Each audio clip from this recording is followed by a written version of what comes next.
মঙ্গল গ্রহ কর্কট রাশিতে প্রবেশ করছেন, নিচস্থ হবেন মঙ্গল এবং থাকবে প্রায় 2 মাস 3 দিন। ফলে সিংহ রাশি বা লগ্নের মানুষদের জেদ বাড়তে দেখতে পাওয়া যাবে। এমনিতেই তারা ভীষণ রিজিড, তার উপরে এখন আবার দ্বাদশে মঙ্গল, মাথা কিন্তু বেশ গরম থাকবে। মঙ্গল দ্বাদশে প্রবেশের সঙ্গে সঙ্গে স্বামী অথবা স্ত্রীর স্বাস্থ্য নিয়ে অল্প বিস্তর দুশ্চিন্তা সৃষ্টি হতে পারে। একই সঙ্গে সঙ্গে রয়েছে মৃদু রক্তপাতের সম্ভাবনা, তবে বিরাট যে কিছু ভয়ঙ্কর ঘটবে তা কিন্তু একেবারেই নয়। এবং এই মঙ্গলের চতুর্থ দৃষ্টি যেহেতু সিংহের তৃতীয় পড়ছে, সেই কারণে কিন্তু সিংহ রাশি বা লগ্নের মানুষদের ভ্রাতৃবিরোধের একটা সম্ভাবনা সেটাও সৃষ্টি হতে পারে। প্ল্যানিং এর অভাবে অনেক কাজকর্ম বাস্তবায়িত নাও হতে পারে। মানসিক দিক থেকে বেশ কিছু চাপের সম্ভাবনা সেটাও সৃষ্টি হতে পারে। সিংহের ষষ্ঠ ভাব অর্থাৎ মকরের ওপরে এই মঙ্গলের সপ্তম দৃষ্টি থাকবে এবং এর ফলে সিংহ রাশি বা লগ্নের মানুষদের জ্বর হওয়া, পেটের কিছু সমস্যা ইত্যাদি সংযোগ দেখতে পাওয়া যাবে। মনে রাখতে হবে, দ্বাদশে মঙ্গল বিরাট শুভযোগ নয়, তারই সঙ্গে সঙ্গে শনি রাহু কনজাংশন তৈরি হচ্ছে, এগুলোও কিন্তু বিরাট শুভ নয়। পাঠ করতে পারেন মহামৃত্যুঞ্জয় মন্ত্র, বিশেষ করে যাদের শরীর খারাপ রয়েছে তারা কিন্তু অবশ্যই মহামৃত্যুঞ্জয় মন্ত্র পাঠ করতে পারেন।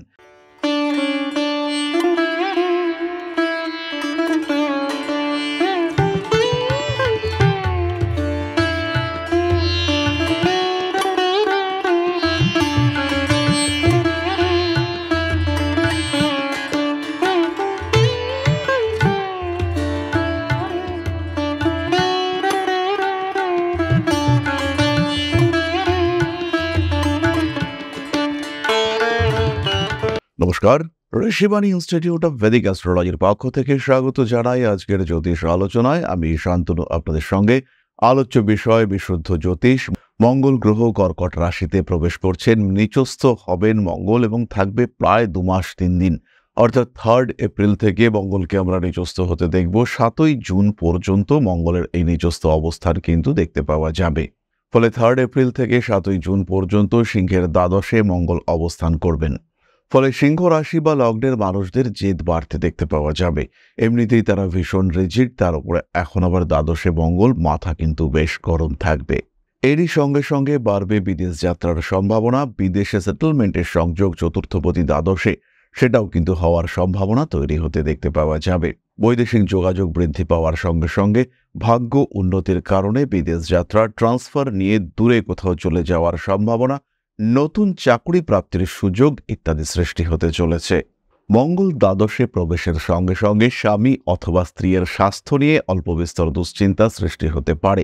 একই সঙ্গে সঙ্গে রয়েছে মৃদু রক্তপাতের সম্ভাবনা, তবে বিরাট যে কিছু ভয়ঙ্কর ঘটবে তা কিন্তু একেবারেই নয়। সিংহ রাশি বা লগ্নের মানুষদের কর্মসংস্থানের সুযোগ বাড়তে দেখতে পাওয়া যাবে এবং কর্মসূত্রে দূরে কোথাও যাওয়ার প্রচেষ্টা, দূরে কোথাও বিদেশ যাত্রার চেষ্টা ইত্যাদি বাড়তে দেখতে পাওয়া যাবে।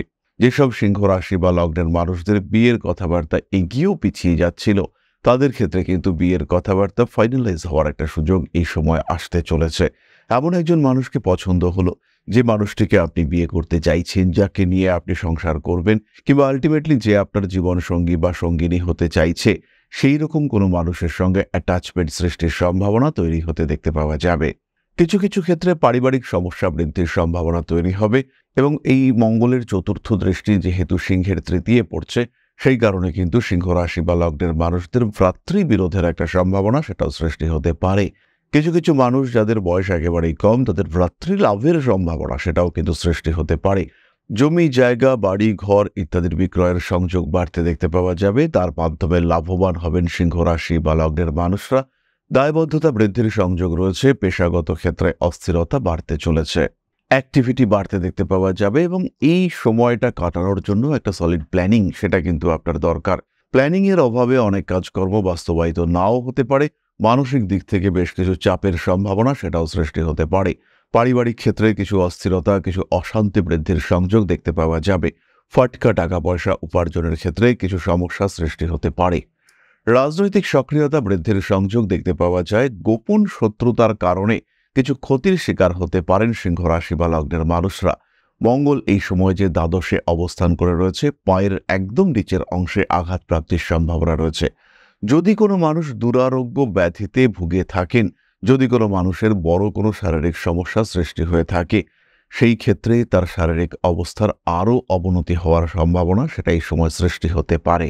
সিংহের ষষ্ঠ ভাব অর্থাৎ মকরের ওপরে এই মঙ্গলের সপ্তম দৃষ্টি থাকবে এবং এর ফলে সিংহ রাশি বা লগ্নের মানুষদের জ্বর হওয়া, পেটের কিছু সমস্যা ইত্যাদি সংযোগ দেখতে পাওয়া যাবে।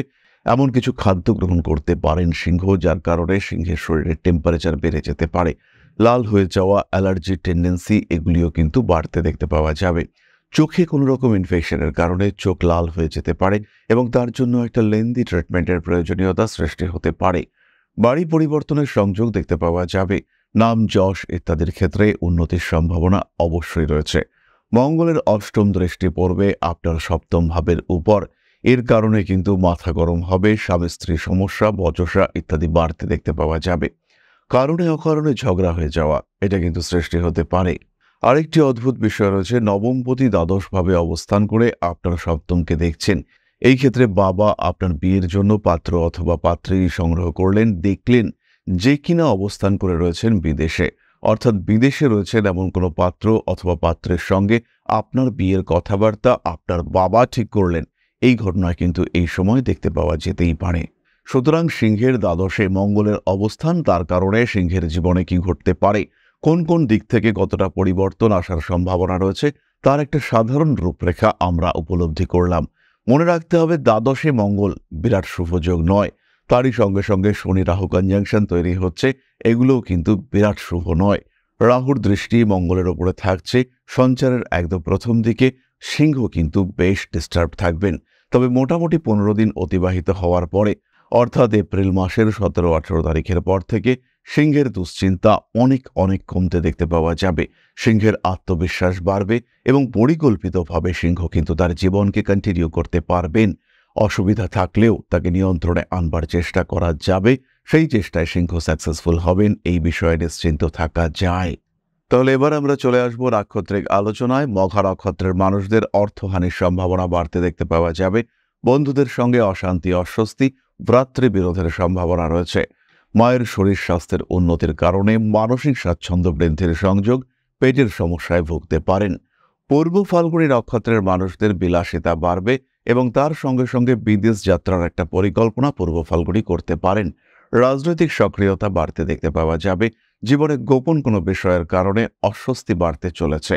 ফাটকা টাকা পয়সা উপার্জনের কারণে কিছু সমস্যা সৃষ্টি হতে পারে। আইনি জটিলতা থেকে নিজেকে মুক্ত করার চেষ্টা অবশ্যই করতে হবে। জীবনে কিছু বাধা বিপত্তি ইত্যাদি আসতে পারে। ঠান্ডা লাগার কারণে কষ্টপ্রাপ্ত হতে পারেন আপনি। অনৈতিক সমস্ত কার্যাবলী থেকে নিজেকে গুটিয়ে গুছিয়ে রাখার একটা চিন্তা, এটা আপনার অবশ্যই করা উচিত। পরবর্তী নক্ষত্র উত্তর ফাল্গুনী। বন্ধুদের সঙ্গে অ্যাটাচমেন্ট বাড়বে। সোশ্যাল মিডিয়ায় জনপ্রিয়তা সৃষ্টি হতে চলেছে। আগুন থেকে সাবধান হতে হবে। হাত থেকে গরম জল পড়ে যাওয়া, নিজের পায়ে ছ্যাঁকা লাগা ইত্যাদির সম্ভাবনা কিন্তু রয়েছে। শরীরে কিছু ইনফেকশন আপনাকে কষ্ট দিতে পারে। অর্থভাগ্য এই সময় আরেকটু বেটার হওয়ার সম্ভাবনা রয়েছে। আটকে থাকা ব্যবসায়িক কাজকর্ম এগিয়ে যেতে দেখতে পাওয়া যাবে। গুপ্ত শত্রুতার কারণে সমস্যাগ্রস্ত হয়ে পড়তে পারেন। মানসিক অবসন্নতা থেকে মুক্তির সম্ভাবনা দেখতে পাওয়া যায়। রাজনৈতিক সক্রিয়তা বাড়তে চলেছে। ফাটকা টাকা পয়সা উপার্জনের ক্ষেত্রে কিছু বাধা আসতে পারে। এরপরে আমরা চলে আসব প্রতিকার সংক্রান্ত আলোচনায়। সিংহ রাশি, সিংহ লগ্নের মানুষজন সমস্যা থেকে মুক্তি পাওয়ার জন্য, শরীরকে ভালো রাখার জন্য, নিজের পারিপার্শ্বিক পরিস্থিতির উপরে একটু নিয়ন্ত্রণ নিয়ে আসবার জন্য ধারণ করতে পারেন সানস্টোন ব্রেসলেট। তার সঙ্গে সঙ্গে অবশ্যই একমুখী রুদ্রাক্ষের ধারণ আপনাদেরকে সাফল্য এনে দেবে। দ্বিতীয় যে কাজটি করা যেতে পারে সেটি হলো প্রতিনিয়ত সূর্য প্রণাম, আপনাকে অনেকটাই সাপোর্ট এনে দেবে। সূর্য প্রণামের সঙ্গে সঙ্গে সূর্যার্ঘ্য প্রদান, সেটাও কিন্তু আপনার জন্য অত্যন্ত শুভ। পাঠ করতে পারেন মহামৃত্যুঞ্জয় মন্ত্র। বিশেষ করে যাদের শরীর খারাপ রয়েছে তারা কিন্তু অবশ্যই মহামৃত্যুঞ্জয় মন্ত্র পাঠ করতে পারেন। গোপন শত্রুতা এড়িয়ে চলবার চেষ্টা করতে হবে এবং নিজের কাজকর্মের জন্য একটা সঠিক সুস্থ প্ল্যানিং করতে হবে। সেই ক্ষেত্রে সমস্যা, বাধা, বিপত্তি এগুলো থেকে আপনি নিজেকে মুক্ত রাখতে পারবেন। তাহলে এবার আমরা চলে আসব আলোচনার পরবর্তী পর্যায়ে, অর্থাৎ আপনাদের প্রশ্নে জ্যোতিষের উত্তর। তবে তার আগে ছোট্ট একটি বিষয় আপনাদের সঙ্গে শেয়ার করতে চাইব। পরম ব্রহ্ম মিলন মঠ ও সেবাশ্রম অধ্যাত্ম, সেবা এবং প্রকৃতি পূজনে সম্পূর্ণ নিয়োজিত একটি সংস্থা। সম্পূর্ণ স্বেচ্ছাসেবী এবং সমাজ কল্যাণমূলক এই সংস্থা আমরা এগিয়ে চলেছি মানুষের পাশে দাঁড়ানোর লক্ষ্যে। এই প্রসঙ্গে দীর্ঘদিন ধরেই আমরা বিভিন্ন এলাকায় বেশ কিছু কাজ করে আসছি। আপনাদের সহযোগিতা, আপনাদের পাশে দাঁড়ানো, আপনাদের হাতে হাত মিলিয়ে এগিয়ে নিয়ে আসার চেষ্টা, আপনাদের সহযোগিতা, আপনাদের পাশে দাঁড়ানোর প্রয়াস, এই সমস্ত কিছুই আমাদেরকে এগিয়ে নিয়ে চলেছে। আমাদের পাথেয় হয়ে উঠেছে আপনাদের ভালোবাসা। বিগত বেশ কিছুদিন ধরেই আমরা বিভিন্ন অনগ্রসর এলাকায় কাজ করে চলেছি। কখনো আমরা শিশুদের মধ্যে শিক্ষা উপকরণ বিতরণ করেছি, কখনো আমরা পুজোর পোশাক বিতরণ করেছি, কখনো তাদের খাদ্যের ব্যবস্থা করেছি। আমরা কন্টিনিউয়াসলি তাদের পড়াশোনার জন্য 2টি ফ্রি কোচিং সেন্টার শুরু করেছি। তাদের মধ্যে ক্রিয়েটিভ অ্যাক্টিভিটিগুলিকে জাগ্রত করবার জন্য সম্পূর্ণ বিনামূল্য একটি নৃত্য শিক্ষা প্রশিক্ষণের ব্যবস্থা, সেটা আমরা করতে সক্ষম হয়েছি। এবং এই প্রত্যেকটি পদক্ষেপেই আমরা পেয়েছি আপনাদের সঙ্গ, আমরা পেয়েছি আপনাদের সহযোগিতা, আমরা পেয়েছি আপনাদের ভালোবাসা। আমরা শীতকালে কম্বল বিতরণ করেছি, আমরা মায়েদের মধ্যে খাদ্য উপকরণ, পুষ্টি উপকরণ বিতরণ করেছি, আমরা বিতরণ করেছি ডেঙ্গুর সময় প্রচুর মশারি। এই প্রত্যেকটি কাজেই আপনারা ছিলেন আমাদের পাশে। বর্তমানে মানুষের ভালোবাসায় আমরা ধীরে ধীরে আরেকটু বড় হয়ে উঠছি। এই অবস্থায় বর্তমান পরিস্থিতিতে এই কাজগুলিকে আরো এগিয়ে নিয়ে যাওয়ার জন্য, সুষ্ঠুভাবে করবার জন্য প্রয়োজন একটি পরিকাঠামো। তাই আমরা চিন্তা ভাবনা করছি একটি আশ্রম ফরমেশনের, এবং এর জন্য প্রয়োজন জমি, এর জন্য প্রয়োজন পরিকাঠামো। তাই যারা আমাদের সাবস্ক্রাইবার রয়েছেন, যারা আমাদের ভিউয়ার রয়েছেন, যারা আমাদের ফলোয়ার রয়েছেন, যারা আমাদেরকে ভালোবাসেন, যারা আমাদের পাশে থাকেন, প্রত্যেকটি সহানুভূতিশীল মানুষের কাছে আমাদের অনুরোধ, সাধ্যমতো সামান্য পরিমাণে আপনারা এগিয়ে আসুন।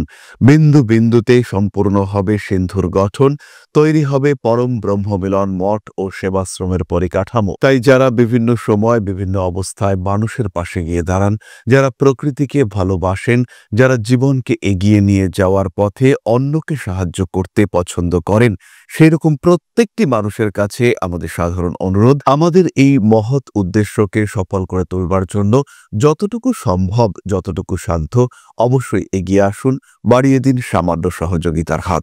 অধ্যাত্ম, সেবা এবং প্রকৃতি পূজনের এই মহান কর্মে, মহান ব্রতে ব্রতী হয়েছি আমরা। আমাদের সঙ্গে হাতে হাত মিলিয়ে আপনারাও যতটুকু সম্ভব এগিয়ে আসুন। সবার প্রচেষ্টায় এই বিরাট কর্মযজ্ঞ সাফল্যমণ্ডিত হবে। সবাইকে জানাই অগ্রিম ধন্যবাদ।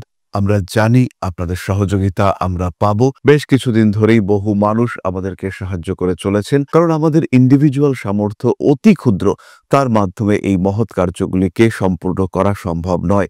তাই প্রত্যেকের ছোট্ট ছোট্ট সহযোগিতার হাত আমাদেরকে এগিয়ে নিয়ে চলেছে। আমরা এগিয়ে চলেছি সাফল্যের লক্ষ্যে। আপনাদের ভালোবাসা এভাবেই আমাদের পাশে থাক, আমরা সফল হবই। তাহলে আবার আমরা ফিরে আসি মূল আলোচনা প্রসঙ্গে। আপনাদের প্রশ্নে জ্যোতিষের উত্তর প্রশ্ন করেছেন সুচিত্রা অধিকারী। স্যার, আমার কোশ্চেনের আনসার দিন প্লিজ। 13/11/2003, সময় হলো 3টে, জন্মস্থান কলকাতা। স্যার, জব কবে হবে, ম্যারেজ কবে হবে? সুচিত্রা, এই বছর শেষের দিকে চাকরি প্রাপ্তির সম্ভাবনা রয়েছে, তবে এই চাকরি কিন্তু খুব যে স্টেবল হবে তা কিন্তু নয়। তোমার 25 এবং 27 বছর বয়সে স্টেবিলিটি বাড়তে দেখতে পাওয়া যাবে, এবং সেই সময় থেকেই তুমি স্থিতিশীল হতে পারবে। সাকসেস রেট তোমার যথেষ্টই বেশি, কিন্তু সেলফ এস্টিমের অভাব রয়েছে। নিজেকে আরেকটু গ্রুম করে নেওয়া অবশ্যই তোমার জন্য প্রয়োজন রয়েছে। 24 বছর বয়সে বিবাহ যোগ দেখতে পাওয়া যায়। 24-25 অর্থাৎ 2027-28 এই দুটি বছর তোমার বিয়ের জন্য যথেষ্ট গুরুত্বপূর্ণ। এই সময় তোমার বিয়ে হবে, নিশ্চিন্ত থাকা যায়। বিবাহিত জীবন মাঝারি, মঙ্গলের প্রতিকার করবার প্রয়োজনীয়তা রয়েছে। তাহলে আজকের আলোচনা আমরা আর দীর্ঘায়িত করব না। সবাই সুস্থ থাকুন, ভালো থাকুন।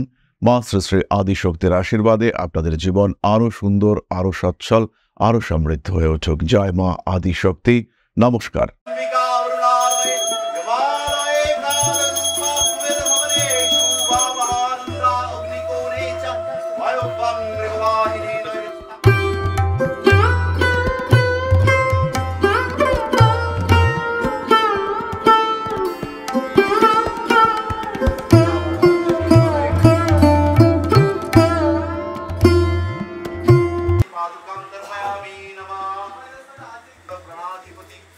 दक्षिणा कालिका परिषदाय स्वाहा।